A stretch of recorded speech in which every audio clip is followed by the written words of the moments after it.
So let's all stand up as we read the Word of God and honor the Lord sa iyaang pulong karon. Let us read John chapter 14, verse 27.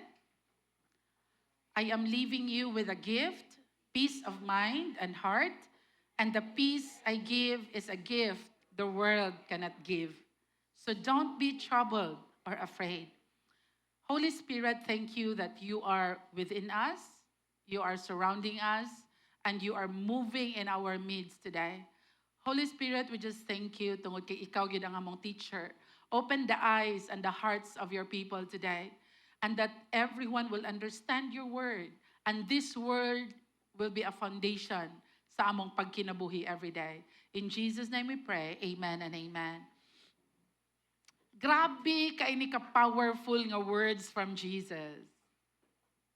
Ingon siya no, muuli ko sa amahan, and magbilin ko, I am leaving with you a gift.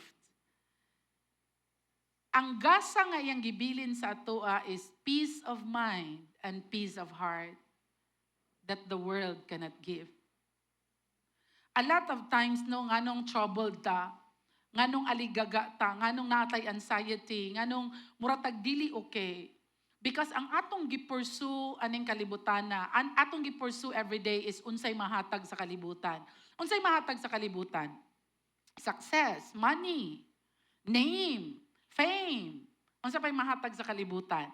Probably, sana all, naka-travel sila. Muna mahatag sa world.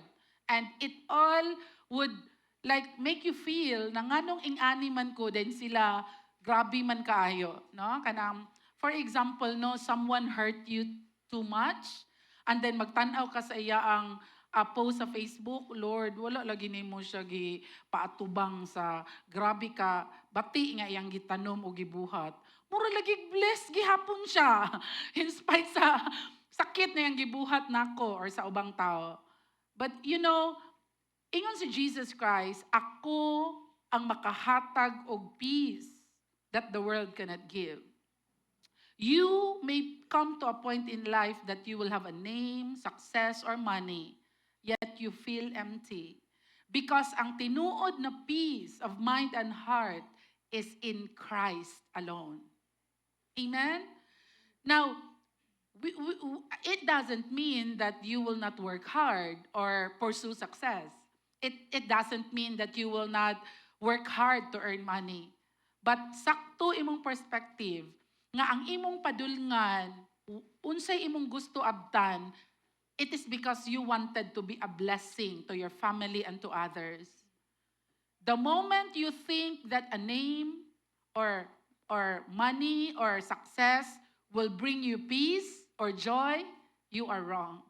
Because peace and joy is a result of your intimate relationship with God. It's a gift of the Holy Spirit. In our key text for the whole year, this is our major key text sa Tibok Tuig. Galatians chapter 5, 22 and 23. The fruit of the Holy Spirit. Kung fruit siya, ang love, joy, peace. Dili di ay ang peace is something that you strive for. Ang peace di ay is not something paningkamutan ako mahimong peaceful. Ako gyud ning i-pursue, akong i-strive for. I will do everything para ma-peaceful ko. No. You are wrong when you do that. Because peace is a result of your intimate relationship with God. Therefore, kung naamang kay i-pursue, it's God. Kung naamang kay paningkamutan nga tagaag panahon, tagaan og effort, it's your relationship with God. It's intentional obedience to God. Because pag ang imong pursuit man God, gusto jud ko peace. Gusto ko kalinaw. Ngano naman gubot naman kay ni. And you wanted to control this, control that, manipulate this, manipulate that, para naa kay peace, then hanga kay na, and it is not biblical. Because peace is not a result or something nga imong strive for. But peace is a gift that God is willing to give it to you. So kung tagaan ka gasa, what you're supposed to do is receive it and say thank you. Dili nimo siya something nga strive for. You, many times, no, we try to manipulate our situation and manipulate people just for us to be peaceful. Murag, dapat ingani ni, dapat ingana na, para na ako'y peace. So we define peace as something na pwede nimo siya strive for. No, it's not. That's a fake peace. Because real peace is a byproduct or a result, a fruit of your intimate relationship with God. Our first key point this morning is God's peace is a blessing, not a burden. In Numbers chapter 6, verse 24 to 26. Dai ragugog Bible, dai. This is these verses speaks of kaning, mao ni siya iingon sa priest sa unang panahon to the people pag mag-end ang ilang service or ilang panimbahon. Now, I would like to read the whole verses because pinaka-last nga verse ang among gibutang sa slide. But Numbers chapter 6 verse 24, may the Lord bless you and protect you. May the Lord smile on you and be gracious to you. May the Lord show his favor and give you his peace. It means that peace is a blessing from God. It is something that God is able and is willing to give it to you. You just have to receive it. And it's a blessing. No, a lot of times, ang kabubuton sa Diyos is we learn to submit to Him, we learn to obey Him, and feeling nato ang mga sugo sa Ginoo kay burdensome. Unsa maning Bible, oy, daghan kay ginadili. Kasamok ba gyud kayo ani among mga pastor, oy, pakialamiro kay sa mong kinabuhi. Ingnan day tag-ingon ra ba ang Bible nga dili na dapat? Ang mga anak kasaba ba nimo ma? Puro na lang ka ayaw na. Remember unsa gingon sa Bible? Sabaan ta, samukan ta, kay kadaghan bang ginadili? Nalimot ta that obedience is a prerequisite para you will have peace. The moment you disobey, the moment you practice sinning, igsuon, maaligaga gyud ka. You will not have peace. You know, the peace of God is a blessing nga kung masabtan nimo, kung mo decide ka to obey the Lord, kung mo decide ka to be aligned with the will of God in your life, then peace is a result of it. Every time mag-counseling ko, anybody nga i-counseling nako, basta mo ingon gani na perminti ko dili okay, or na ako'y mga dreams nga kanang kuan, murag, kasi tawag gani nga dreams, kanang i-attack ka sa imong dreams, or kanang mga grabe nga mga disturbing nga dreams, moana dayon jud ko na in my heart, this person must have been sinning in secret. Kay dili man mi pwede mo push sa person to tell us unsa iyang struggle or certain sin. Paghulat ra gyud mi nga mosulti mo sa amoa nga pastora, I need help in this area, kay I keep sinning in this area and ga-struggle nako. Maghulat ra gyud mi. Kay di man mi mananagna. Makabati pod mo condemnation kung direktahon mo namo. But there are a few people in this house nga direct yung kumuingon. Are you doing this? Gabuhat ba ka ani? Kumusta man ka? Because klaro og tataw na sa Biblia igsuon, pag dili na gani peaceful ang tawo, naa siya'y tinaguan nga sala. Unless you understand that, bisag unsaon panimog paningkamot, sige ampo. Lord, tagai kog peace. Lord, makatulog unta ko sa gabi. Lord, kanang kuan unta, maunta na. It will not happen unless unsay dapat buhaton? You go back to the Lord and repent. Ang pananaw nato no na obedience to God or God's commands are burdensome. Grabe po ning Bible, oy. Hay, ambot na lang yun sa among church. Kanunay na lang may i-remind kanunay. Because that's the role of the church. A lot of times, no, example, ingon si Jesus, and ingon si Paul, and ingon ang mga apostle, ayaw kabalaka. Nana sa Bible, right? And ayaw kahadlok, right? It's a command. It's not optional. Once you look and study in the Bible, you would say, do not worry. It's a command. You understand kung suggestion ba na or command. Ingon si Paul, magminyo mo ang ani ang may tabo. Pero akong suggestion, mas may dili magminyo. Suggestion ang dili magminyo. Kang Paul. Kay you can serve the Lord. Ingon siya, nga wala kayo naunaon. Suggestion to. Pero, ingon siya, with regards to do not worry, with regards to do not fear, even from the Old Testament unto the New Testament, is a command. Now, if you keep worrying, if you are fearful, you are sinning. Can I hear an amen? Maudi-ay nga nagka-anxiety ta. Maudi-ay nga wala tayo peace. Because we wanted to manipulate things. We wanted to be in control. We don't want to submit to the will of God. We don't want to accept a closed door. We wanted our way. Lord, ganun wala ni mo gitubag akong pag-ampo.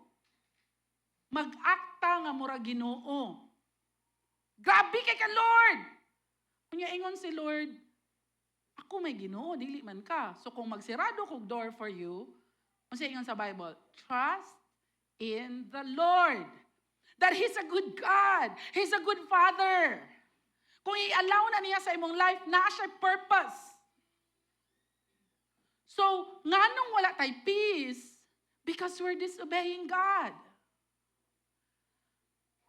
When we talk about sin, ang pamati na to no, kawat, adultery, sexual sin, lying, malimot ta nga kung ikaw ang gusto ka in control, wala na kay submission to God, you're sinning. Kung sige kag worry, you're sinning. Kung fearful kaayo ta, we're sinning. Because fear not is balik-balik from the Old Testament hangtod sa New Testament.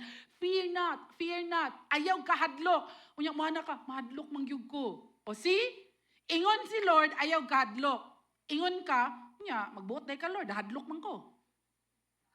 Karon, we're disobeying God. Therefore, wala kay peace. Do you get me? This concept, principle, biblical principle is so important for you to be an overcomer. Peace is a gift, but you are not receiving it.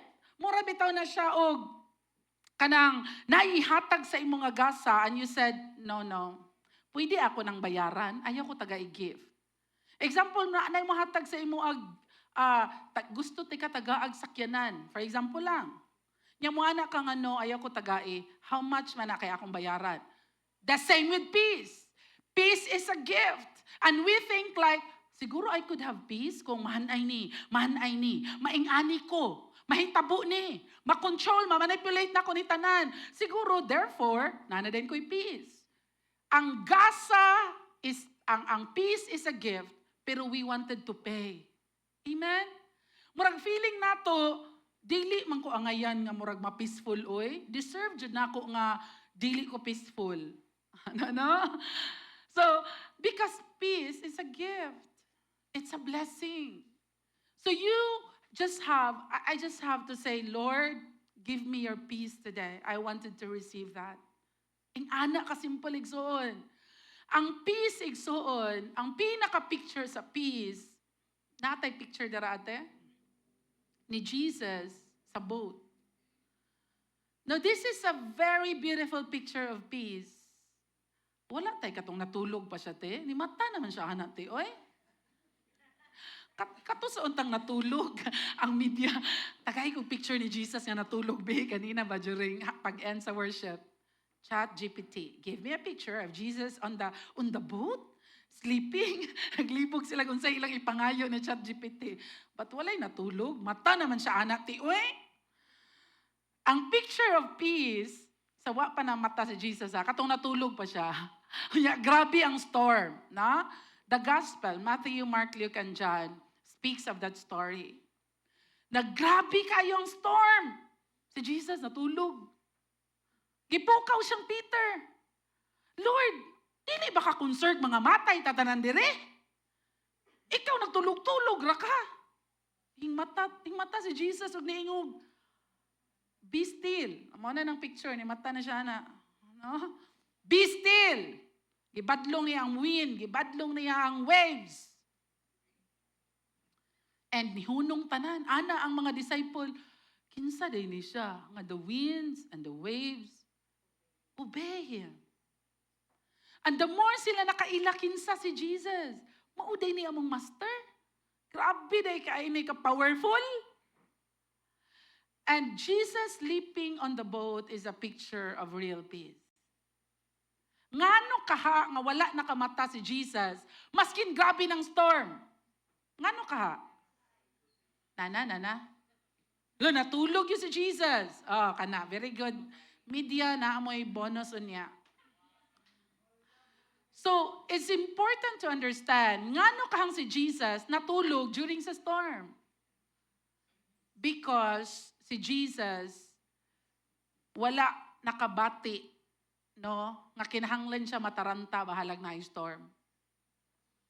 Dayon og na storm, matulog day ko. Sa ato dili tay nga na, no? Hala na unsa naman ni, hala na unsa ka akong kinabuhi mo, unsa ka akong future. Hala mao ni karon mo, unsa ka nino? Right? We allow the storm to get in our head. Mahadlok na dayon ta. Unsa kay mahitabo nako? Igsuon, nakalimot ta ba? Nga atong kinabuhi naa sa kamot sa amahan. No? There's a beautiful picture of this trusting in the Lord, because the more you trust God, the more you will be peaceful. Kana bitang hands nga ali Gabriel, come here kay katulgon si Gabriel, so ako siyang i-example. Di siya katulgon Now, the picture of kana bitang batanon, for example si Gabriel batanon, no nga guniti ko anak, okay, kanang there will be moments in life where gikapoy na ka ba? Gikapoy na kang anong kinanglan ka mo obey, gikapoy na ka basag Bible, gikapoy na kang anong naay rules, gikapoy na kang anong naay boundaries, and isa lang ka kamot anak. And then buhi ko anak. Mubuhi siya. Ikapoy na ko Lord, enough.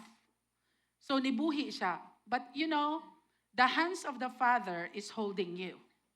Maskin pag ikaw ang nibuhi igsuon, the hands of God is holding you. Nibuhi na ka, ikapoy na ka, you wanted it your way, but the hands of God is holding you still.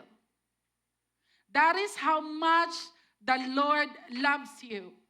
That even in the middle of storm, even in the middle of rebellion, you wanted it your way, you wanted to do what you want to do, the Lord is holding you still. Dili siya mabuhi sa imo. Dili ing ana atong pag-hold ni God. Nga, buhi ko anak. Nga pagbuhi niya, buhi na sad. No. The Lord is holding us like this. Where kung mabuhi ka, you are still in His hands. Amen? Salamat, God. It's important to understand, whatever storm you're in right now, unsa man ka grabe imong yatubang karon, igsuon pwede ka matulog. Ingna imong tapad, katulog og tarong. Katulog pod, ingna siya. Katulog pod. Ay lang karon ha, kay tingwali. Oh, naay kape sa likod, kanang katulgon diha inom og tulo ka kape para mosigay mong mata. Ingna ang yawa, abi nimo madaog ko nimo, katulgon ko, daghan mig kape diri sa church. ay kog ko na bikla, kay mo inom ko karog tulo ka sachet. Ay pod palabi ha kay magpalpitate ta. But you know, I want you to understand that again, peace is a gift. It is not something that you strive for. Amen? You just have to receive that gift. And understand that the key to have peace is to be at peace with God first. The peace of mind and the peace of heart, ang key ana igsoon, you're at peace with God. Kanang you don't practice sinning. Kung kabalo ka nga sala, Lord, paundangan na jud ko ani nga sin, tabangin jud ko nga magrepent, tarungon ako kung kinabuhi, because it's enough. Dili na ko kaya. You know, once you're not peaceful, you will not be able to succeed in life. Because ang tao na dili at peace will not make amazing good decision. Your peace and your joy is your core. Kung naa ka ana igsuon mo resulta jud nag success. Maay kay ka mo decide, dili ka mahadlok, wala kay kahadlok. So pag decide nimo by faith imo mga decisions, and then mapalpak man ka di gihapon ka mahadlok tungod kay kabalo ka nga naay Ginoo nakauban nimo. So see, ang peace ug ang joy is your core. The moment you're rooted, you're peaceful, you're joyful, you will be successful. Aside from that, you will be healthy. You will live long. Mao bitong ingon ang Bible, kung magbala ka, baka madugang nga isa ka adlaw imong kinabuhi. Dili gyud. And so many times we don't see it as so valuable ba? We keep on disobeying God and we suffer nga wala kay peace. Naa kay attacks at night. Grabe imo ang mga nightmares because wala kay peace with God. And you dealt with it like it's normal. Okay raman ni. No, it's not. Peace is a gift. You just have to make that decision and receive it. Second point nato, the world's peace is conditional. God's peace is constant. Ingon si Jesus, makahatag ko nimog kalinaw that the world cannot give. That's the very reason why many people is willing to lay down their lives for Jesus. Many people are willing to die for Jesus. You know, many of my classmates in the masters today, they're missionaries in the field where they could die. Naulaw ko tungod kay pagkahayahay o pagkanindot sa akong kinabuhi as pastor dire. There are so many people serving God today that anytime they could die. And as if what we have right now, mulikramo pa ta ni Lord. Amen? Murag Lord, gano'ng ingani man. And my eyes, nahimong naabre, na so many of my classmates are in Myanmar, in Africa, in Japan, in China, where pwede sila mamatay anytime pag masapnan sila. But why nga willing sila mamatay for the gospel? Because walay peace, walay lain nga pwede makahatag nila ana si Jesus ragyod. The world's peace is conditional. Unsay definition sa kalibutan nga peace? Kanang walay problema, mao nay peaceful. Kanang walay conflict, mao nay peace. That's the definition of the world. Kanang okay kay mo kanunay sa imong bana, mao nay peace. Pangutanon nimo mga bana, hay, wala joy kalinaw ang balay. Kay naa may panagbangi, naay conflict, naay lalis. Because the world define peace as no problem, no conflict, and everything is going well. Kabalo ba mo nga dili na may definitions of peace in the Bible? Because the peace that Jesus is able to give is so different in the world. The peace that Jesus is able to give is constant. Constant. In mathematics, unsay constant? X. Unsay constant in math, in formulas, no? Depende sa teacher. Unsay ihatag niya nga constant. Mao ni constant. X equals 10. Na. So mao ni constant. Naay constant. Magliko-liko na tanang numbers and letters dira. Nganong sa math namang gyud number, namang gyud letters oy, no? Nga math man unta na. Pero mao gyud na. Pero kung naay constant, di ra gyud ka malibog. Imo ra gyud ang masolve. It's the same with peace. Peace in the Lord's definition is constant. It means that na ay storm, na ay problema, na ay conflict, you're at peace. That's the peace that's beyond understanding. You know, this peace is something that I understand so well in 2020. Pandemic is so chaotic. It's like everything is shut down, you cannot fly, my husband doesn't have a job for 7 months, di siya pwede makatrabaho. It's very chaotic, right? And we are all surprised by the pandemic. Imagine, tibuok kalibutan. God is just showing us that I am God. Tanan, and even today, kita mo sa mga buildings sa Thailand, nga hugno, Myanmar, rise tall buildings, nga hugno because of earthquake. Pila ka to ka billion nga gibuild nga building. Kinsa ka ang mga businessman nga tagiya ato. Everything that you can build in this world could one day be gone. Everything.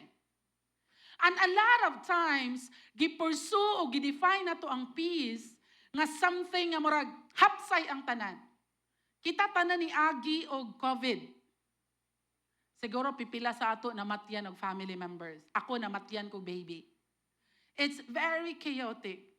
And COVID is a definition of someone who survived COVID and serve God today. Ikaw na og ako. Because nasabta nato that yes, nihilak ta, yes, nag-grieve ta, yes, ga-struggle ta. But the peace that Jesus is, iyang definition na nga peace, is kasabot ka, nga naay Ginoo, nga in control sa tanan, and you can trust that He loves you. Bahalag sakit ang nahitabo, bahalag wala ka explanation sa nahitabo, your heart understands and you know who your God is. That is why you are serving God today, in spite sa kasakit nga nahitabo sa imong life.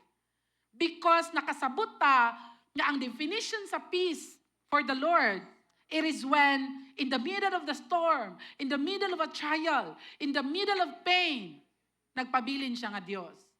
That's the definition of God's peace. And lastly, peace comes to those who trust in God fully. In John 14:27, don't be troubled or afraid. These are the words of Jesus. Dili mga disciple nag-ingon ani. Ingon siya, don't be troubled or afraid. Ingna imong tapad, ayaw na gyud sige kahadlok. Don't be afraid. Jesus said it many times when He was here on earth.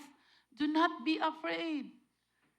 You know, dili ko exempted sa daghang fears. Dili ko exempted jud ana. I have a lot of fears. What if? I have a lot of fears. And then I will go back to the Word of God. Ang Bible nag-ingon 365 times. Fear not. Do not be afraid. 365 times. Unsa may gusto, ubot pasabot sa Ginoo ana. Sa tibuok tuig, ayaw kahadlok, salig na ko. Bahalag magkinaunsa. Do not be afraid. You need to make that decision. Dili ko mahadlok. Dili ko mahadlok. Because sugo sa akong master, do not be afraid. I am supposed to obey. In Philippians chapter 4 verse 6, unsa day buhaton nato? Kung mag-worry na ta, kung mahadlok na ta, pray. Pero unsa may sagara na to style mag-pray. Mag-rant ta kay Lord. Lord, grabe ka Lord. Nagmahay ko nimo Lord. Laina kay nimo Lord. Oy, Lord, mangayo ko. Ingana ta mag-pray. Amen? Pwede mangayo. Pwede mo ingon ni Lord nga nasakitan ko Lord, dili ko okay. Pero kabawalo ba mo unsay powerful king a prayer? Kanang magpasalamat ka ni Lord in spite sa pain. Magpasalamat ka ni Lord maskin na kay sakit. Magpasalamat ka ni Lord maskin pag nasakitan ka, gi-reject ka, wala gitubag imong prayer. You are thankful to God with thanksgiving. Mao na siya Yahweh igsuon to overcome worry, to overcome fears. Every time magampo ka, Train your tongue, train your mind, train your heart. Thank you, Lord. Thank you, Lord, nga gipasakitan ko niya. Now I know I will not trust this person anymore. Thank you, Lord, nga gibitray ko niya. Now I know, dili siya dapat core nako. Give me the right core, Lord. And I will not give up looking for the right core that will be with me as I fulfill your purpose. God is a God who will bring and get people out of your life because He is God. You may not see it, masakitan man ka, but because He is God, you are too valuable to God to be with the wrong people. Ing na imong tapad nga nasakitan. Okay ra. Okay ra na, friend. No? Okay ra na. But the good thing is that learning to trust God is the key. Proverbs 12:20-21. Joy fills hearts that are planning peace. No harm comes to the godly. Your right living will give you peace. If you're godly today, if you're obedient to God today, igsuon, joy and peace will come. You know, your decision, unsa nga klase nga kinabuhi imong i-live, that's your choice. And it will always result to peace. Are we learning today? Amen? Let's all stand up. As we allow our worship team to lead us in a song, make that decision today that, Lord, I will receive your gift of peace every day. Muhilak man ka, mabalak ka man ka, masuko man ka, maguol man ka, because we're human and it's normal. We have to go back into saying, Lord, I will fight for my peace. Akong tipigan ang peace nga gasa nimo for me. Because asabtan ako that you can only be the man and woman that God wanted you to be when you're peaceful. You will be aligned. You can make wise and good decisions when you're at peace with God. Amen?